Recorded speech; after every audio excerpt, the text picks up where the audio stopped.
నమస్తే, welcome to NSTV news. ముందుగా ముఖ్యాంశాలు. ప్రభుత్వ భూమి ఆక్రమణను ప్రశ్నించినందుకు తనపై దాడి యత్నం జరిగిందని జనసేన పార్టీ కార్యకర్త ముమ్మిడి శ్రీనివాస్ ఆరోపించారు. కాకినాడ రూరల్ మండలం రేపూరు గ్రామంలో ఏర్పాటు చేసిన పాత్రికేయుల సమావేశంలో ఆయన మాట్లాడారు.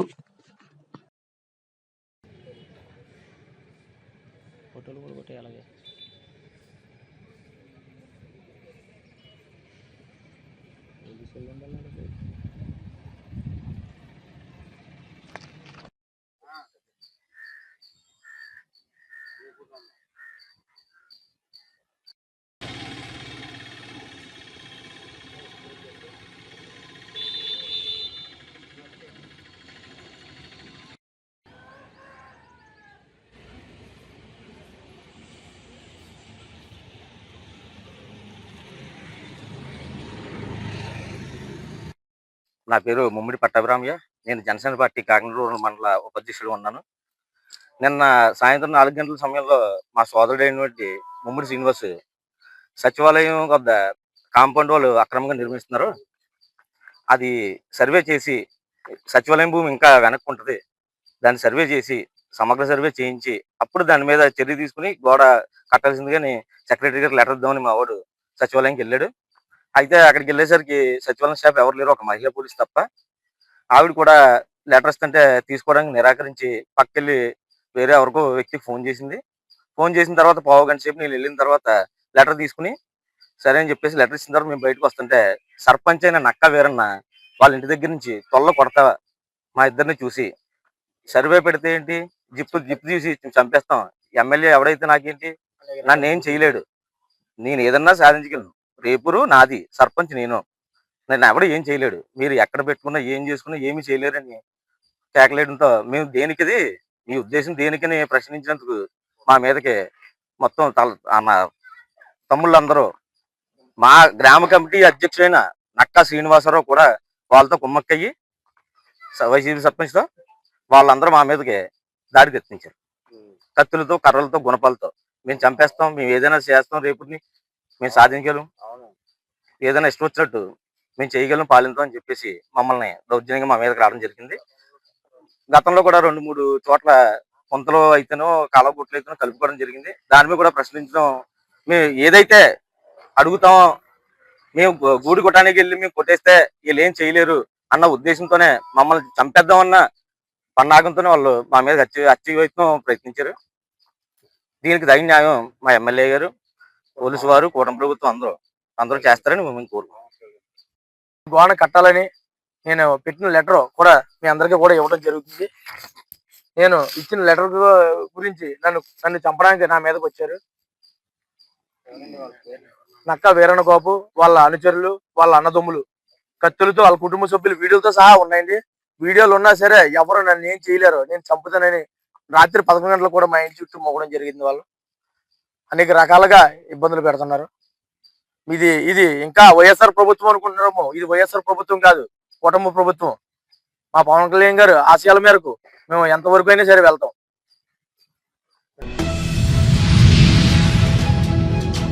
ఎల్బీ నగర్ నియోజకవర్గంలోని బైరామల్గూడ ఫ్లైఓవర్ కి తెలంగాణ రాజ్యాధికార పార్టీ రంగారెడ్డి జిల్లా అధికార ప్రతినిధి బొంగు వెంకటేష్ గౌడ్ ఆధ్వర్యంలో మహాత్మా జ్యోతిరావు పులే ఫ్లైఓవర్ గా నామకరణం చేశారు. ఈ కార్యక్రమంలో ముఖ్య అతిథిగా టీఆర్పీ పార్టీ రాష్ట్ర వర్కింగ్ ప్రెసిడెంట్ కార్యదర్శి సుధాగాని హరిశంకర్ పాల్గొన్నారు. మహాత్మా జ్యోతిరావు పులే చిత్రపటానికి నివాళులర్పించిన అనంతరం వారు మాట్లాడుతూ ఎల్బీ నగర్ ప్రాంతంలో బీసీలకు రాజకీయ చైతన్యం ఎక్కువగా ఉందని, ఎల్బీ నగర్ చౌరస్తాలో ఇప్పటికే పూలే, అంబేద్కర్, జగ్జీవన్ రావు, శ్రీకాంత్ చారి, ప్రొఫెసర్ జయశంకర్, సర్వాయి పాపన్న లాంటి మహనీయుల విగ్రహాలు ఏర్పాటు చేశారని తెలిపారు.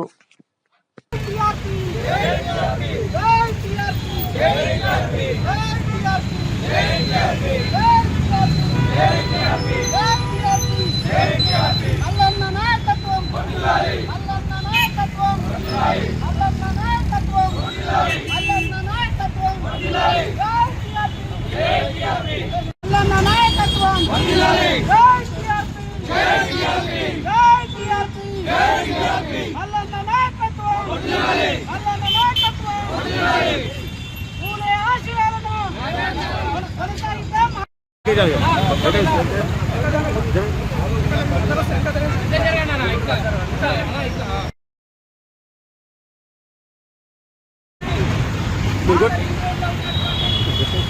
అన్న మీరు కొట్టేసి మీరు చెప్పండి, నేను లోగో ఇసుకొని నేను దగ్గరకు వస్తాను. పక్కన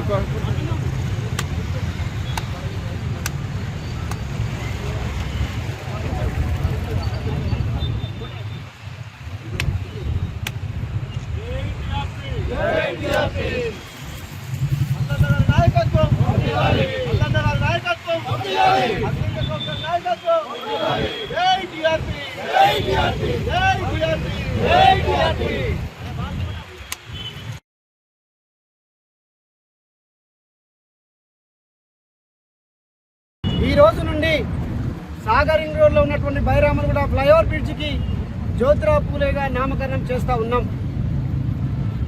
మహాత్మా జ్యోతిరావు పూలే చదువుతోనే మార్పు వస్తుంది, మార్పు ద్వారానే సమాజంలో అసమానతలు రూపమవుతాయని చెప్పేసి 1827లోనే మహాత్మా జ్యోతిరావు పూలే చెప్పడం జరిగింది.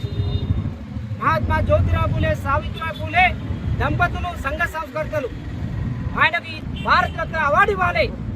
ఈ రాష్ట్ర ముఖ్యమంత్రి కూడా ప్రజాపాలన అని చెప్పేసి ప్రజాభవన్కి మహాత్మా జ్యోతిరావు పూలే పేరు నామకరణం చేయడం జరిగింది. బిడ్డ కబర్దా దర్పల్ రాజశేఖర రెడ్డి, నీ యొక్క ఆగడాలు సాగవు.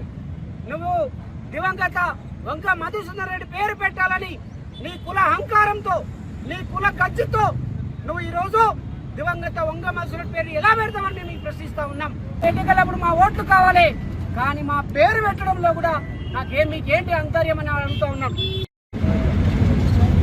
దేశానికి సమాజ హితం కోసం, పేద ప్రజలకు, బడుగుల బలహీన వర్గాల కోసం తన జీవితాంతం సేవ చేసి అదేవిధంగా జ్ఞానాన్ని ప్రసాదించిన గొప్ప వ్యక్తి పూలే గారి పేరును ఇక్కడ సాగర్ రింగ్ రోడ్లోని బైరామల్గూడ ఫ్లైఓవర్కి పేరు పెట్టాలని, నామకరణం చేయాలని నిర్ణయించడం జరిగింది.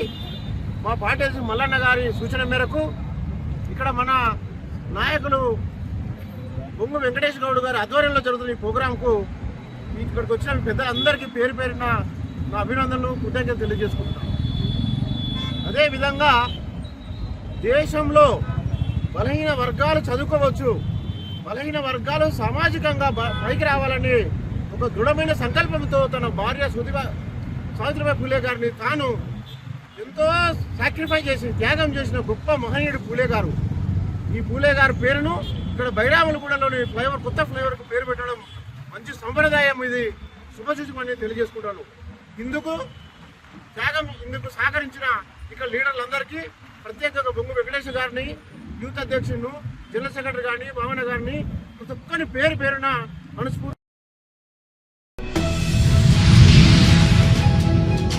బెల్లంపల్లి మున్సిపాలిటీలో రాజకీయ సమీకరణాలు వేగంగా మారుతున్నాయి. బెల్లంపల్లికి చెందిన పలువురు కౌన్సిలర్లు నేడు BRS party working president Shri KTR సమక్షంలో గులాబీ గూటికి చేరారు. పార్టీలో చేరిన వారికి కేటీఆర్ పార్టీ కండువా కప్పి సాదరంగా ఆహ్వానించారు.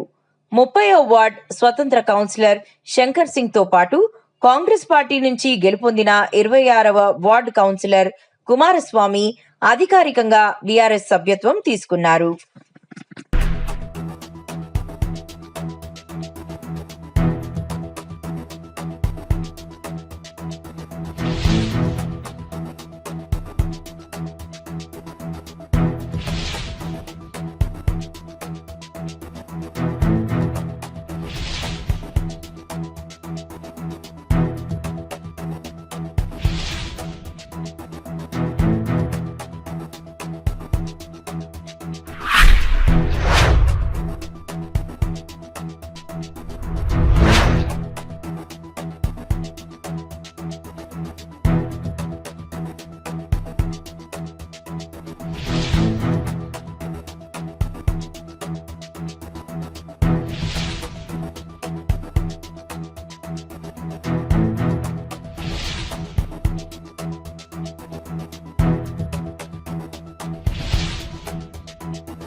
మాఘమాసం ఆఖరి శనివారం కావడంతో తొలి తిరుపతి శ్రీ శృంగార వల్లభ వెంకటేశ్వర స్వామి వారిని దర్శించుకోవడానికి భక్తులు భారీ సంఖ్యలో పోటెత్తారు.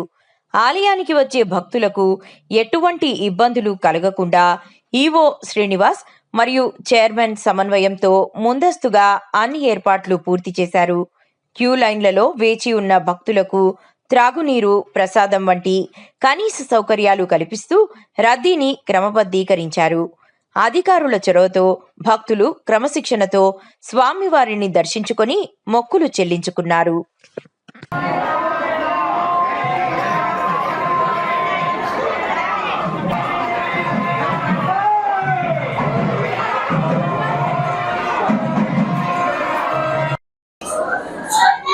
శాంతాకారం భుజగశయనం పద్మనాభం సురేశం విశ్వాకారం గగన సదృశం మేఘవర్ణం శుభాంగం లక్ష్మీకాంతం కమలనయనం యోగి విద్యాన్నగమ్యం. శ్రీ గురుభ్యో నమః. ఈరోజు మాఘమాసం సందర్భంగా ఆఖరి శనివారంగా స్వామివారి యొక్క దివ్యమంగళ స్వరూపాన్ని చక్కగా చూడడానికి దగ్గరగా 40-50 ఊళ్ళ నుంచి స్వామివారు చిరునవ్వు చూడాలి, ఆయన స్వామివారు ఎంతో హైట్ లో కనబడతారట, మనంతా హైట్ మనకే కనబడతారట అని ఎక్కడెక్కడి నుంచో భక్తులు తరలి వస్తున్నారు. అలా వచ్చేటువంటి భక్తులకు దేవాదాయ ధర్మాదాయ శాఖ ఈఓ గారు అయినటువంటి శ్రీనివాసరావు గారు ఆధ్వర్యంలో కార్యక్రమం అంతా కూడా ప్రతి శనివారం జరుగుతూ ఉంటుంది. వచ్చినటువంటి భక్తులు చక్కగా మంచినీళ్లు, అలాగే అన్నదాన కార్యక్రమం, వచ్చినటువంటి భక్తులు మినిమం ప్రతి శనివారం 10,000-15,000 మందికి చక్కగా అన్నదాన కార్యక్రమం కూడా ఎంతో వైభవంగా జరుగుతున్నాయి ఇక్కడ ఆలయంలోను. అలాగే దేవాలయం చైర్మన్ బోయిల సంధ్యా కృష్ణమూర్తి గారు కూడా ఎంతో ఆచారయుక్తంగాను, అంటే స్వామికి భయపడుతూను, స్వామికి చక్కగా చెయ్యాలనే కోరికతోటూ ఇక్కడ ఈ సంవత్సరం నుండి మాకు చైర్మన్ గా అవ్వడం జరిగింది. ఈ కార్యక్రమాలన్నీ కూడా ఈఓ గారు, చైర్మన్ గారు చక్కగా చేస్తున్నారు. అలా చేసేటువంటి కార్యక్రమానికి భక్తులు కూడా చక్కగా సహకరించండి. ప్రతి ఒక్కరూ ఒక పుష్పం వేస్తే గాని మా స్వామివారి మెడలో మాలవ్వదు. అలాగే ఇన్ని వేల మంది జనాలకు అందరూ సహకారం కలిగించాలి. ఈ దేవాలయానికి ఇంకా ఎన్నో అభివృద్ధి కార్యక్రమాలు జరుగుతున్నాయి కాబట్టి విరాళాలు ఇచ్చేటువంటి దాతలు అందరూ కూడా చక్కగా ఇవ్వండి. మీరందరికీ ఇంకా సౌకర్యాలు కలిగించేటువంటి అవకాశం కలిగి ఉంటుంది. అలాగే నిత్యాన్నదానం పెట్టాలనేటువంటి కుతూహలంలో ఉన్నాము. దానికి కూడా ఎందరో మహానుభావులు ఉన్నారు. ప్రతి ఒక్కరు కూడా ఈ సహకారాన్ని అందించి అన్నదాన కార్యక్రమం నిత్యాన్నదానం పెట్టాలనేటువంటి కుతూహలంతో ఉన్నారు కాబట్టి దానికి కూడా చేదోడు వాదోడుగా నిలబడి ఈ కార్యక్రమాన్ని మీ అందరూ కూడా భక్తులు అందరూ సహకారంతో జరిపించాలని కోరుతున్నాము. జై శృంగార వల్లభ స్వామి కరుణాకటాక్ష సిద్ధిరస్తు.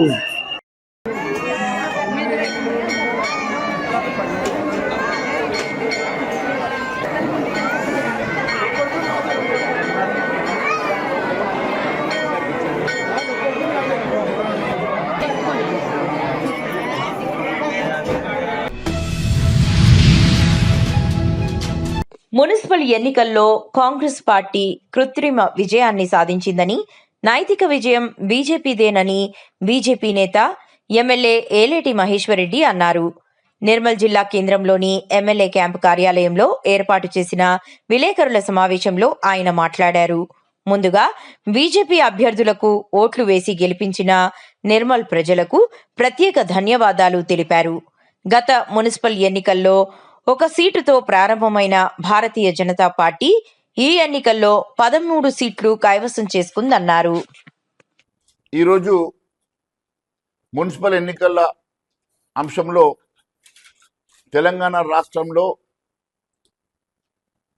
కాంగ్రెస్ పార్టీకి కేవలం 52% మాత్రమే విజయం సాధ్యపడింది.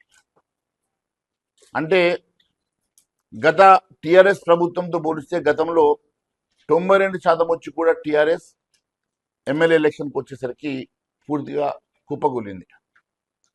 ఈరోజు కాంగ్రెస్ పార్టీ మీద ఎంత వ్యతిరేకత ఉన్నదో మరి దీన్ని బట్టి స్పష్టమవుతున్నది.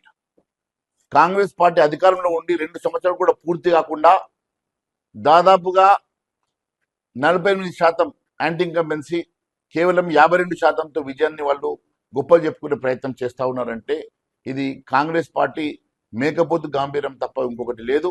కాంగ్రెస్ పార్టీ పూర్తిగా వైఫల్యం చెందింది. ఇచ్చిన హామీలు నెరవేర్చక వారు ఏ రకంగా కూడా మేనిఫెస్టోలో పెట్టినటువంటి హామీల్ని గాలి కొదిలేసి విస్మరించి ఈరోజు మున్సిపల్ ఎన్నికల్లో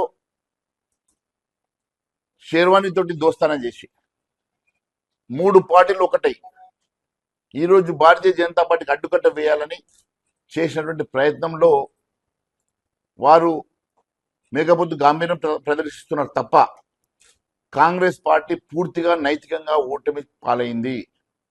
కాంగ్రెస్ పార్టీకి వచ్చింది కేవలం 52% మాత్రమే.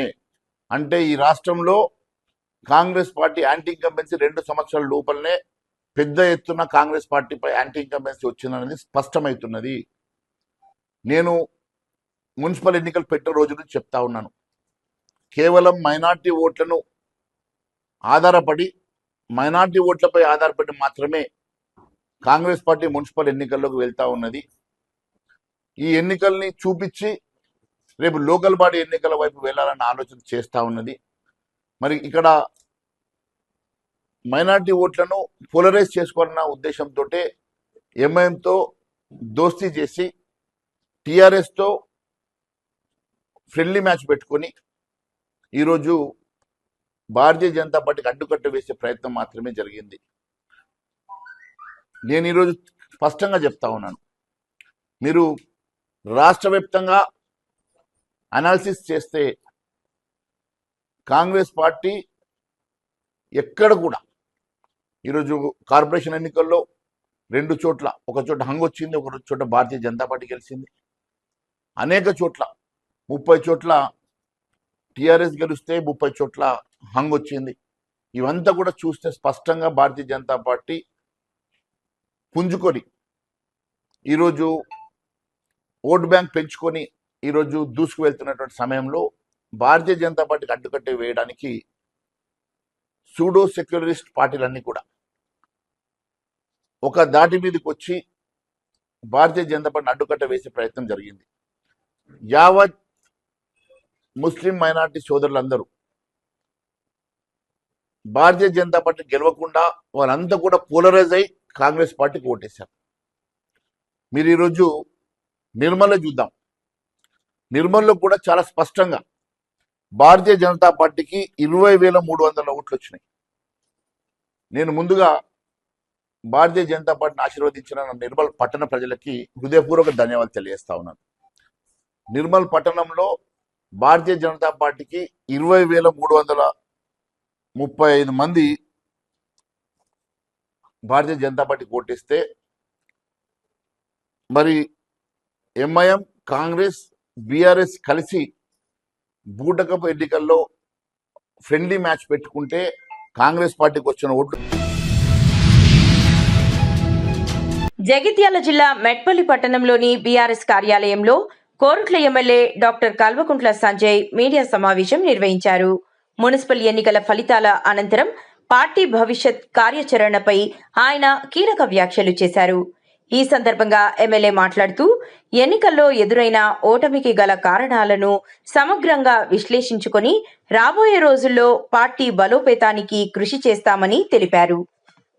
కూడా ఇప్పుడు నేను చూస్తే మీరు బీఆర్ఎస్కి మళ్ళీ 30% వచ్చినాయి, వాళ్ళకి కేవలం 8-10% బీజేపీకి వచ్చింది. సో ఒకటైతే గ్యారంటీ ఏంటంటే కేవలం మీ అందరికీ తెలుసు, కాంగ్రెస్కి ఇవాళ పోయినసారి మనం కౌన్సిల్ గెలిచినప్పుడు మనం 95% గెలిచినాం, మున్సిపాలిటీలో 90% గెలిచినాం. అప్పుడు కాంగ్రెస్ వాళ్ళకు 2%, బీజేపీ 2%. ఈసారి ఇన్ఫాక్ట్ బీజేపీ వాళ్ళు పోయినసారి కంటే తక్కువ వచ్చిన సీట్ వాళ్ళు టోటల్లో చూస్తే. సరే మన దగ్గర కొద్దిగా ఎక్కువ పెరిగింది నెంబర్, కానీ ఆన్ ది కూడా టోటల్ చూస్తే బీజేపీ వాళ్ళు తక్కువైనాయి పోయినసారి కంటే కూడా. ఒక కార్పొరేషన్లో 2 సీట్లు వచ్చిన, డివిజన్లో వచ్చిన తప్ప మిగతా మున్సిపాలిటీలో 46 మున్సిపాలిటీలలో 0 46 మున్సిపాలిటీలు. సో కొన్ని చోట్ల లోకల్ పరిస్థితుల్లో కొన్ని చోట్ల మీరు చూస్తున్నారు ఇక్కడ అన్ని అతి స్వల్ప ఓట్లతోని 100% మీరు చెప్పినట్టు ప్రజలు మార్పు కోరుకుంటున్నారు, కానీ ఓన్లీ బీఆర్ఎస్ కావాలని మాత్రం కోరుకున్నారు మాత్రం డౌట్ లేదు. మనకి ఇప్పటికి కూడా 3% చూస్తే మంచిగా వచ్చింది మనకి. అక్కడ కొట్లలో 8 సీట్లు వచ్చినాయి, ఇక్కడ కూడా 6 సీట్లు వచ్చినాయి. చాలామంది స్వల్పోట్లతో ఓడిపోవడం జరిగింది. సో 100% చాలామంది అదే మీరు అన్నట్టు ఎవరికి రీజన్ ఇవ్వకూడదు, సింపతిలు అవన్నీ పనిచేస్తూ ఉంటాయి. కానీ 100% నాకు తెలిసైతే ఒక ప్రతిపక్షంగా బీఆర్ఎస్ పార్టీ మంచి చేసినది. ఎందుకంటే అధికార పార్టీకి అవకాశం ఎక్కువ ఉంటుంది.